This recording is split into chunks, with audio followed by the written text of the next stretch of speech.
दोस्त, अगर आपको भी साइबर क्राइम से नोटिस आया है, आपका भी अगर बैंक बैलेंस या बैंक अकाउंट फ्रीज किया गया है, तो इस सूरत में आपको अभी के टाइम में क्या करना चाहिए, कैसे आप अपने बैंक अकाउंट को अनफ्रीज करवा सकते हैं, या जो भी अमाउंट आपका होल्ड हुआ है उसको कैसे अनफ्रीज करवाएंगे, या अभी के टाइम में जिस हिसाब से ये कंडीशन बना हुआ है उसको कैसे आप डील करेंगे, इस वीडियो में हम डिटेल में बात करेंगे। तो दोस्त, यहाँ वीडियो स्टार्ट करने से पहले मैं आपको कहूंगा, अगर आप हमारे चैनल पर नए हैं तो प्लीज हमारे चैनल को सब्सक्राइब कर लें, बेल आइकन को प्रेस कर लें, ताकि हमारे चैनल से रिलेटेड हर एक अपडेट आपको टाइम टू टाइम मिलता रहे। साथ ही वीडियो के डिस्क्रिप्शन में आपको हमारे टेलीग्राम का लिंक भी मिल जाएगा। मेक श्योर आप हमारे टेलीग्राम को भी ज्वाइन कर लें। तो दोस्त, अभी के टाइम में देखिए आपको बहुत सारे ऐसे न्यूज अपडेट मिल रहे होंगे कि लोगों ने यहाँ P2P ट्रेड किया, वो चाहे 1000 का, 2000 का, 5000 का, पर जैसे ही सेलर के तरफ से उनका जो पैसा है INR उनके अकाउंट में डिपॉजिट हुआ, कंप्लीटली उनका जो बैंक अकाउंट है वो फ्रीज हो गया, मतलब डेबिट फ्रीज हो गया। डेबिट फ्रीज का मतलब हो जाता है कि आपके अकाउंट में आप पैसे जमा करा सकते हैं पर निकाल नहीं सकते,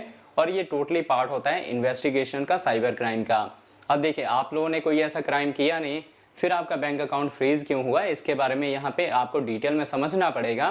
कि जिस भी सेलर से आपने अपना ट्रेड किया है, फर्दर उसके वॉलेट में कोई फ्रॉड का पैसा आया है, और उसके वॉलेट में फ्रॉड का पैसा आने की वजह से आपका भी बैंक अकाउंट फ्रीज हो गया है, क्योंकि ये एक चेन ट्रांजैक्शन है। आपने ऑफलाइन ट्रेड नहीं किया, ऑनलाइन किया है, मतलब उस पर्सन ने ऑनलाइन ही पैसे आपके वॉलेट में ट्रांसफर किया है, एक चेन बन गई है, जिस वजह से आपका भी बैंक अकाउंट फ्रीज हो गया है। अब देखिए, अगर हम यहाँ इसके सोल्यूशन की बात करें कि आपका समाधान कैसे हो सकता है, क्योंकि आपने क्राइम किया नहीं और आपको अगर नीड है तो आप अपने पैसे को कैसे अनफ्रीज करवा पाएंगे, तो उसके लिए जो भी आपका बैंक हो उसमें आपने विजिट करना है, और उनसे आपने नोटिस का जो भी वहाँ उनके पास एप्लीकेशन आया है, जो साइबर क्राइम की तरफ से अपडेट है कि आपका बैंक अकाउंट फ्रीज किया जाए, तो उसके बारे में आपने उनसे क्वेश्चन करना है कि आप वो हमें प्रोवाइड कर दो कि हम फर्दर एक्शन लें। और वो आपने एक नॉलेज नंबर लेके, और जो अभी आपका नज़दीकी साइबर क्राइम का डिपार्टमेंट होगा वहाँ आपने विजिट करना है, उनको एक रिटर्न में कंप्लेन देना है कि हमारा ऐसे ऐसे कोई भी इन्वॉल्वमेंट नहीं है, हमारा कोई भी लेन देन नहीं है,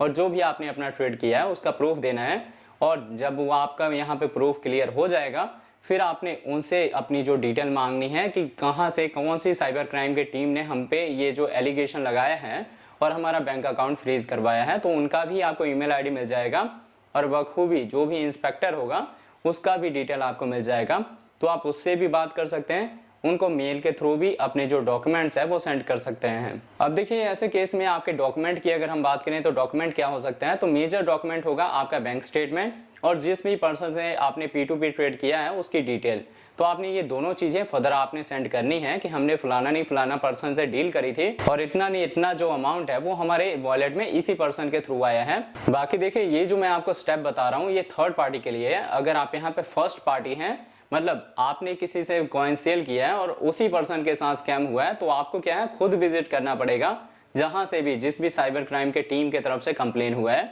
और अगर आप यहाँ पे थर्ड पार्टी हैं तो आप फोन के जरिए या आप किसी को भेज के या फिर मेल के थ्रू भी कांटेक्ट कर सकते हैं। बाकी देखिए, अभी के टाइम में अगर हम यहाँ पे सेफ हैंड चलना चाहें तो जितने भी आपके P2P ट्रेड हैं उसको आप अवॉइड कर दें जब तक कोई यहाँ पे फिक्स सोल्यूशन नहीं निकलता। या फिर अगर आप यहाँ करना चाहते हैं तो आप वेरीफाइड सेलर देखें। वेरीफाइड सेलर ऐसे होते हैं जिनकी ऑलरेडी एक्सचेंज के पास पैसे पड़े होते हैं, अगर वो किसी भी तरह का फ्रॉड करते हैं तो एक्सचेंज उनके पैसे आपको पे करके और आपका जो ट्रेड होगा उसको कंप्लीट करेगा। तो बहुत रेयर चांसेस होते हैं कि इस टाइप के वेरीफाइड पर्सन कोई स्कैम करे, बट जिस हिसाब से केसेस आ रहे हैं, क्योंकि मैंने भी बहुत पहले आप लोगों को अपडेट किया था और मेरे टीम के एक पर्सन के साथ खुद हुआ है, तो इसलिए हमें पता है कि ये किसी के साथ भी स्कैम हो सकता है। तो आप लोग कोशिश करें कि ट्रस्टेड जो पर्सन हो उसी को आप अपने कॉइन सेल करें, क्योंकि इंडियन गवर्नमेंट अभी भी इसको वैलिड नहीं मानती क्रिप्टो करेंसीज को। तो आप अगर यहाँ पे फंस जाते हैं तो आपको किसी भी तरह का कोई भी सपोर्ट नहीं मिलेगा गवर्नमेंट की तरफ से। तो होप आपको यहाँ अच्छे से समझ आ गया होगा कि अगर आप यहाँ थर्ड पार्टी हैं तो ना ही आपके खिलाफ FIR हो सकती है और ना ही पुलिस आपके पास आ सकती है। आपने क्या करना है, बस पेशेंस दिखाना है, और जो भी साइबर क्राइम की टीम ने आपके बैंक अकाउंट को फ्रीज करवाया है उनसे कॉन्टेक्ट करके और अपने बैंक अकाउंट अनफ्रीज करवाने के लिए रिक्वेस्ट कर सकते हैं। अगर आपका जो इशू है वो उनको क्लियर हो गया या उनको यकीन हो गया कि आपका कोई भी उसमें इन्वॉल्वमेंट नहीं है, तो वो आपके बैंक अकाउंट को अनफ्रीज कर देंगे। उसके बाद से आप अपने उस बैंक अकाउंट से पैसे सारे निकाल लें और सेफ हो जाएं जब तक उनकी इन्वेस्टिगेशन कंप्लीट नहीं हो जाती है। तो होप आपको ये वीडियो का अपडेट अच्छे से समझ आ गया होगा। फिर भी अगर आपका कोई डाउट रहता है तो आप नीचे कमेंट करके पूछ सकते हैं, या चैनल के इन्फो में मेरा इंस्टाग्राम ID का लिंक है, आप वहाँ पे भी मुझे कॉन्टेक्ट कर सकते हैं।